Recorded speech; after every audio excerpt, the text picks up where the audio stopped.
Hey everyone, today's video is going to be a bit of a guide covering alignment and loyalty.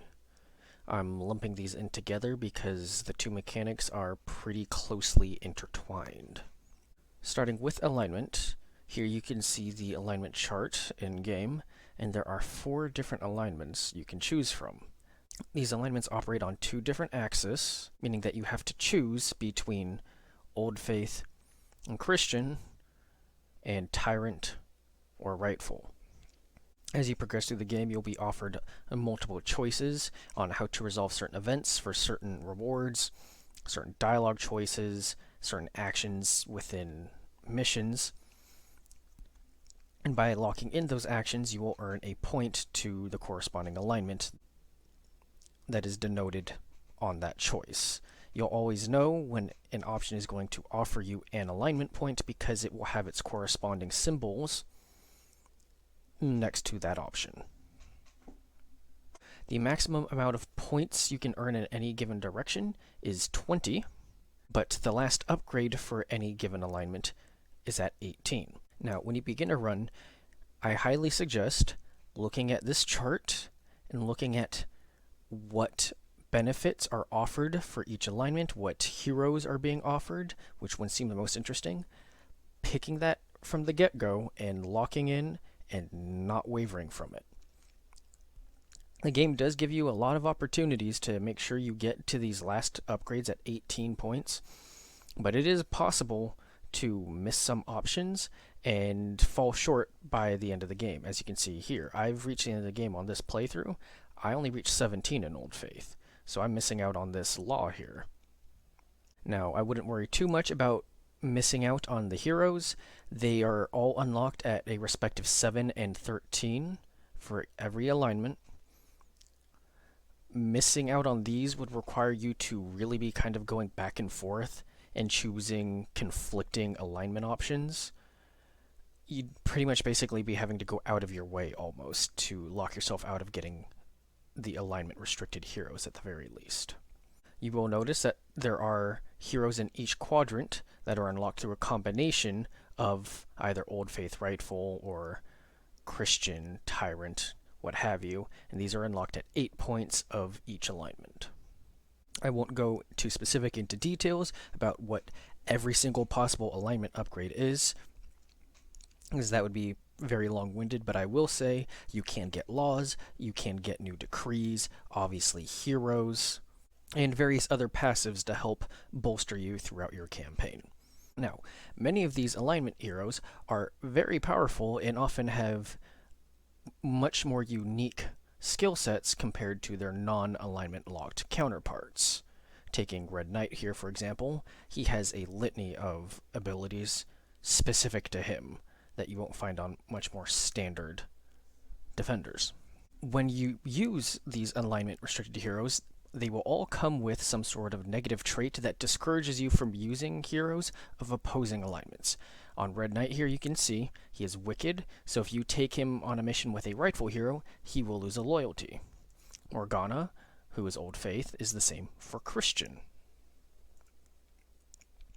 Black Knight, who is the 7 Tyranny hero, you'll notice his negative trait has nothing to do with alignment. These alignment restrictive traits are more exclusive to the heroes you unlock at the 13 alignment level.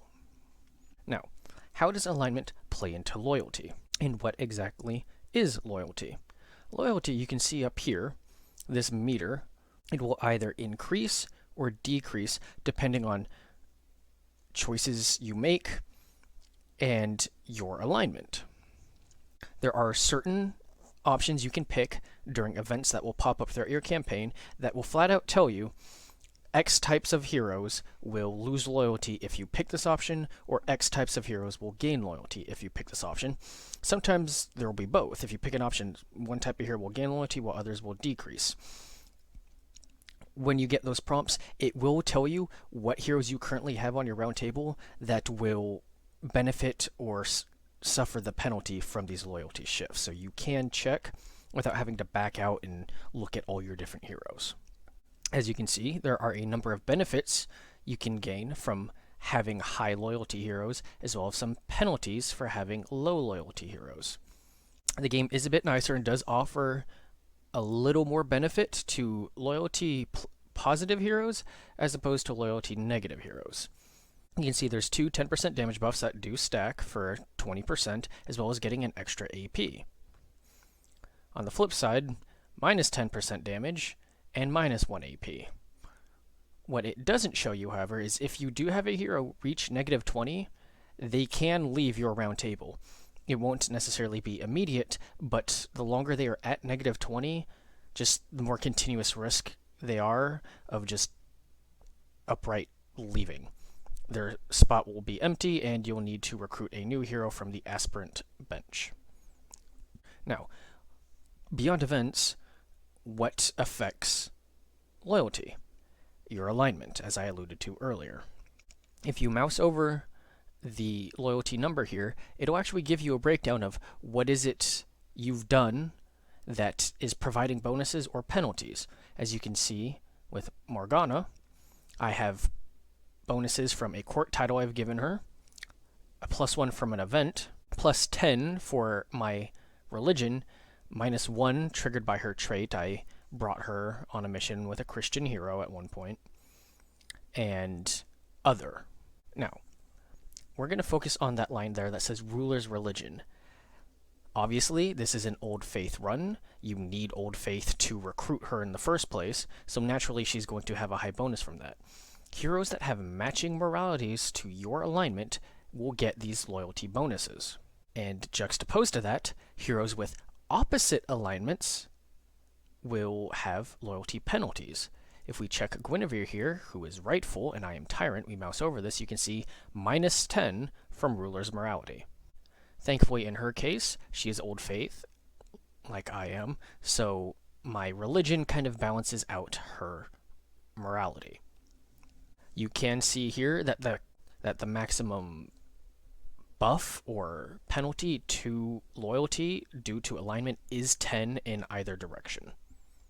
So with that in mind, it is important that you try to pick characters that match your alignment either entirely, such as Sir Dagonet, which makes sense given he's recruited through Old Faith Tyranny, and he'll just have extremely large bonuses. Now, if I were rightful Christian, or if I was rightful Old Faith, for example, Ector's loyalty would be completely in the trash, as he would be suffering penalties from both religion and morality. While it is entirely possible to use heroes that do not match your alignment, you will notice some performance differences between one that has the full loyalty bonuses and one who does not, or even has the penalties. As I showed before with Guinevere, it is possible to still get very high loyalty if you have at least one matching alignment here, and then sending them on numerous events. You can see here she has +12 from events, and titles help greatly as well. There's +6 from a title. Now, there are also heroes that are neutral, and you can see here it is very difficult to raise loyalty on neutral heroes. It is a bit of a double-edged sword. They'll really never get low enough loyalty to get the debuffs or leave, unless they have a really bad negative trait like Sir Lanvil. But you'll never really get them very high either.